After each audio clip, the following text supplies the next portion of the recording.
S99 TV news. మంత్రి సీతక్క నియోజకవర్గం ములుగు పక్కనే ఉన్న రామప్ప డ్యాం గేట్లు మూసేశారు. రామప్పలో నీళ్లు ఉన్నా గేట్లు మూసేయడంతో డ్యాం కింద పొలాలు ఎండిపోయాయి. రైతులకు నీళ్లు ఇవ్వాలన్న జ్ఞానం మంత్రులకు ఉండాలి కదా. 100% ప్రభుత్వ నిర్లక్ష్యం, అసమర్థత, తెలివి తక్కువతనం, అవగాహన లోపం, వారి మంత్రుల మధ్య సమన్వయం లేకపోవడం. ఇవాళ ములుగు మంత్రి గారు ఉన్నారు. అక్కడ ములుగులో సీతక్క మంత్రి గారు ఉంటే మంత్రి గారి నియోజకవర్గంలోనే ఇవాళ రామప్ప దగ్గర గేట్లు మూసేసిండ్రు. రామప్ప కింద సీతక్క గారి నియోజకవర్గం ములుగు పక్కనే ఉండేది రామప్ప.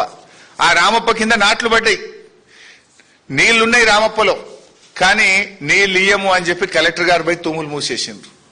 ఇది ఎక్కడి పద్ధతి? మరి మంత్రి గారైనా చూసుకోరా కనీసం? తమ రైతుల పంట పొలాలు కాపాడే బాధ్యత మంత్రి గారి మీద లేదా? రామప్పలో నీళ్లు పడ్డాయి కదా, దేవాదుల నీళ్లున్నాయి కదా, ఉండి కూడా ఎందుకు గేట్లు మూసేస్తున్నారు? Thank you.